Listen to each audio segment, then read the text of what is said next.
Hello everyone, welcome to SMS Bangla 30। তোমরা দেখছো SMS Bangla 30 YouTube channel. আর আমি Subrata. Centralise college admission 2024 college admission সংক্রান্ত নতুন কিছু আপডেট নিয়ে মূলত আমাদের এই ভিডিও। অর্থাৎ আমরা সকলেই জানি যে আমাদের প্রথম রাউন্ডের ভর্তির প্রক্রিয়া অলরেডি শেষ হয়ে গেছে। এবার যে সকল স্টুডেন্টরা প্রথম রাউন্ডে কোনো কারণবশত তোমরা অ্যাডমিশন নিতে পারোনি, সেক্ষেত্রে তোমাদের জন্যে আরও একটি সুযোগ দিয়েছে। তোমরা যাতে সকল স্টুডেন্টরা তোমাদের অ্যাডমিশন প্রক্রিয়া 2024-এ পুরো কমপ্লিট করিয়ে নিতে পারো, বলতে পারো সকল স্টুডেন্টদের জন্যে এটাই লাস্ট চান্স হতে চলেছে এই 2024-এ অ্যাডমিশনের ক্ষেত্রে। তাই সকল স্টুডেন্টদের আবার বলে রাখি, যারা এখনও কোনো কারণে প্রথম রাউন্ডে তোমরা তোমাদের অ্যাডমিশন কমপ্লিট করাতে পারোনি, এবারই তোমাদের শেষ সুযোগ। অর্থাৎ সেকেন্ড ফেজ তথা মপ আপ রাউন্ডে তোমরা তোমাদের অ্যাডমিশন কমপ্লিট করিয়ে নিতে পারবে। প্রথমে বলে রাখি ছোট্ট করে যে মপ আপ রাউন্ডের কী শিডিউল আছে। দেখো, তোমাদের 8 থেকে 17 তারিখ পর্যন্ত অনলাইন পোর্টাল খোলা থাকবে। এই 8 তারিখ থেকে 17 তারিখ পর্যন্ত তোমরা তোমাদের মপ আপ রাউন্ডে অংশগ্রহণ করতে পারবে।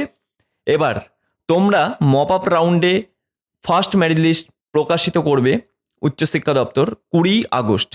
আর ফার্স্ট মেরিট লিস্টে যাদের নাম অ্যালোটেড হবে তারা অ্যাডমিশন নিতে পারবে 20 তারিখ থেকে 23 তারিখ পর্যন্ত।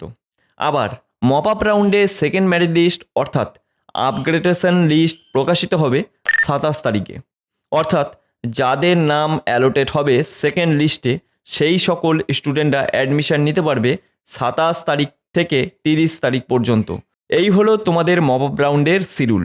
এবার বলে রাখি, মপ আপ রাউন্ডে ফিজিক্যালি ডকুমেন্ট ভেরিফিকেশান যেটা না করালে তোমাদের অ্যাডমিশন ক্যান্সেল হয়ে যাবে, যেটার তারিখ হলো 3 সেপ্টেম্বর থেকে 7 সেপ্টেম্বর পর্যন্ত তোমাদের প্রতিটা কলেজে ফিজিক্যালি ডকুমেন্ট ভেরিফিকেশান হতে চলেছে মপ আপ রাউন্ডের। এটা তো গেল মপ আপ রাউন্ডের কিছু নিয়মাবলী। এবার আসি মপ আপ রাউন্ডে কী করে অংশগ্রহণ করবে বা কী করে তোমরা তোমাদের কলেজ প্রেফারেন্স এডিট করতে পারবে, যেটা সকল স্টুডেন্টদের জন্যে একটা গুরুত্বপূর্ণ বিষয়। যে কলেজ প্রেফারেন্সে এডিটে না করো তাহলে তোমরা তোমাদের পছন্দের কলেজ বা সাবজেক্ট নাও পেতে পারো। তাই সকল ছাত্রছাত্রীর জন্যে খুবই গুরুত্বপূর্ণ হতে চলেছে এই ভিডিওটা। অবশ্যই ভিডিওটা শেষ পর্যন্ত দেখবে, আর ভিডিওটা ভালো লাগলে লাইক করবে, আর চ্যানেলে নতুন হয়ে থাকলে অবশ্যই চ্যানেলটাকে সাবস্ক্রাইব করবে, আর তোমাদের বন্ধুদের কাছে শেয়ার করতে ভুলো না। আমি এখনও মপ আপ রাউন্ড নিয়ে বিস্তারিত আলোচনা করেছি। আমার এই চ্যানেলে অলরেডি 2টো ভিডিও দেওয়া আছে, না দেখে থাকলে অবশ্যই দেখে নেবে, যাতে তোমাদের আরও সহজ হয়ে যায় যে মপ আপ রাউন্ডের ক্ষেত্রে সকল স্টুডেন্টদের জন্যে বিস্তারিত আলোচনা অলরেডি করা আছে।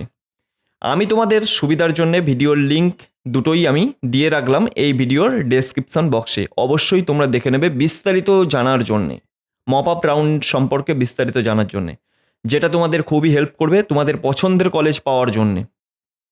এবার বলি, যে সকল স্টুডেন্টরা এখনও পর্যন্ত কোনো রকমভাবে তারা রেজিস্ট্রেশন করনি বা নতুন ক্যান্ডিডেট বা ফ্রেশ ক্যান্ডিডেট প্রথম রাউন্ডে কোনো রকমভাবে তোমরা অ্যাডমিশন নাওনি, সেক্ষেত্রে তোমাদের মপ আপ রাউন্ডে অংশগ্রহণ করতে গেলে তোমাদের আগে রেজিস্ট্রেশন কমপ্লিট করতে হবে। এক্ষেত্রে আমি বলে রাখি, এই রেজিস্ট্রেশন করতে হবে একমাত্র ফ্রেশ ক্যান্ডিডেটদের বা নতুন ছাত্রছাত্রীর জন্য এটা। এবার বলি, যারা কলেজ প্রেফারেন্স এডিট করবে, দেখো তোমাদের প্রথমে চলে যেতে হবে wbcap.in ওয়েবসাইটে। এই ওয়েবসাইটটি গিয়ে ওপেন করে নিতে হবে। ওপেন করলে তোমরা দেখতে পাবে লগ ইন অপশানটাই গিয়ে ক্লিক করতে হবে তোমাদের। এখানে ক্লিক করার পর তোমাকে চাইবে তোমার আইডি এবং পাসওয়ার্ড। এখানে তোমরা তোমাদের নিজের আইডি পাসওয়ার্ড ফিল আপ করে ফেলবে। এরপর তোমরা তোমাদের প্রোফাইলটা ওপেন হয়ে যাবে। এখানে ড্যাশবোর্ডে সমস্ত তথ্য নিচে দেওয়া থাকবে, সেটাকে যেটি সবাই ভালো করে নিজের প্রোফাইলটা যখন ওপেন হবে তখন সবাই একবার ভালো করে তোমাদের যে নিজের পার্সোনাল ডিটেলসগুলো দেওয়া থাকবে সেগুলো তোমরা অবশ্যই একবার মিলিয়ে নেবে, যাতে কোনো রকম ভুল না হয় এক্ষেত্রে আমি বলে রাখি, ভুল হলে ডকুমেন্ট ভেরিফিকেশানে তোমরা তোমাদের অ্যাডমিশন ক্যান্সেল হয়ে যাবে। এই বিষয়ে সকল স্টুডেন্টরা অবশ্যই মাথায় রাখতে হবে। এবার যে সকল স্টুডেন্টরা নিজের প্রোফাইল এডিট করবে তাদেরকে আমি নেক্সট ভিডিওতে আমি বলে দেব।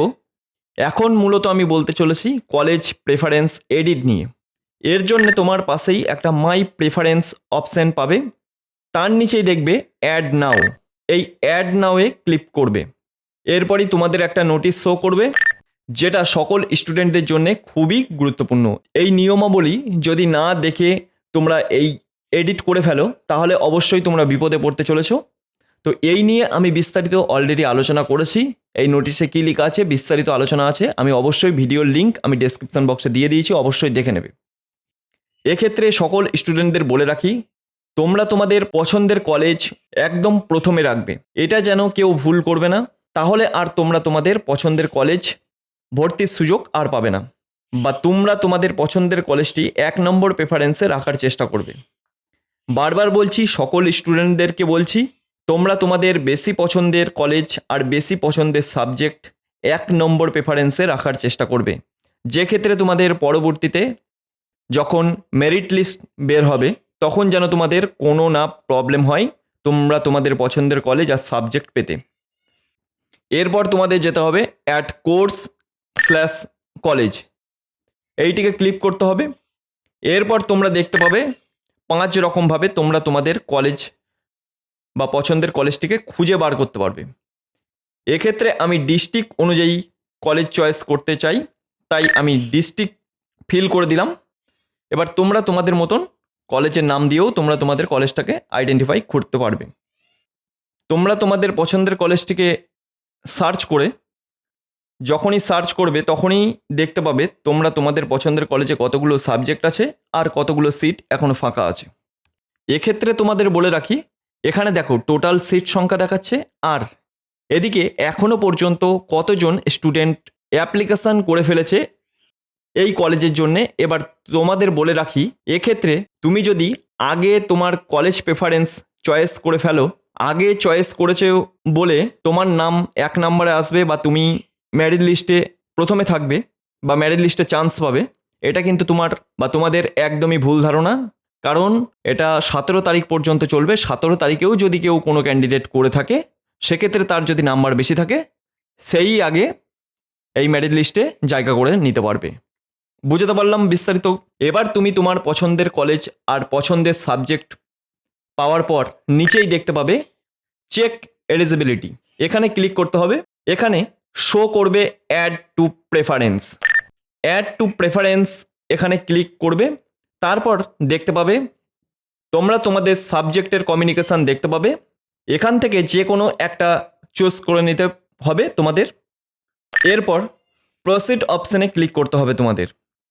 তারপর তোমাদের দেখাবে সিলেক্ট প্রেফারেন্স, মানে কত নাম্বারে রাখতে চাইছো তোমার এই কলেজটিকে। তুমি 1 নম্বরেও রাখতে পারো, 2 নম্বরেও রাখতে পারো, 3 নম্বরেও রাখতে পারো। এক্ষেত্রে তোমার পার্সোনাল ব্যাপার, সেটা তোমার পছন্দ মতন দিয়ে দিতে হবে। তারপর অ্যাড ক্লিক করতে হবে। এরপর তোমাকে দেখাবে successfully added to preference list. এবার কন্টিনিউ টু সার্চে ক্লিক করে দেখতে পাবে তোমাদের কলেজের প্রেফারেন্সে অলরেডি অ্যাড হয়ে গেছে। এই রকমভাবে তোমরা তোমাদের পছন্দ মতো সাজিয়ে নিতে পারবে। অন্তত 1 থেকে 25টা কলেজ পর্যন্ত তোমরা তোমাদের সাজাতে পারবে প্রেফারেন্স লিস্ট বা কলেজের লিস্ট। এরপর তোমরা তোমাদের পছন্দের কলেজ প্রেফারেন্স লিস্ট আবার চেঞ্জ করতে পারবে। এরপর তোমরা তোমাদের প্রোফাইলে চলে আসবে। এখানে মাই প্রোফাইলে তুমি যে কলেজগুলি সাজিয়েছিলে সেইগুলিই শো করবে। কতটি কলেজ তোমার প্রেফারেন্সে অ্যাড হয়েছে, যদি সব কিছু ঠিক থাকে তাহলেই তোমরা এখানে সেভ প্রেফারেন্সগুলিকে সেভ করে নেবে। এই ছিল পুরো বিষয়টা। এরপর নেক্সট ভিডিওতে আমি বলবো কিভাবে তোমরা নিজের প্রোফাইলকে এডিট করবে আর কিভাবে তোমরা নিউ রেজিস্ট্রেশন করবে, সেটাও আমি এই আমার চ্যানেলের ভিডিও দিয়ে বলে দেব। তো ভিডিওটা কেমন লাগলো অবশ্যই জানাবে। ভিডিওটা ভালো লাগলে অবশ্যই লাইক করবে, চ্যানেলে নতুন হয়ে থাকলে অবশ্যই চ্যানেলটাকে সাবস্ক্রাইব করবে আর তোমাদের বন্ধুদেরকে অবশ্যই শেয়ার করবে। চলো আজকের ভিডিওটা এটুকুই, দেখা হবে নেক্সট ভিডিওতে।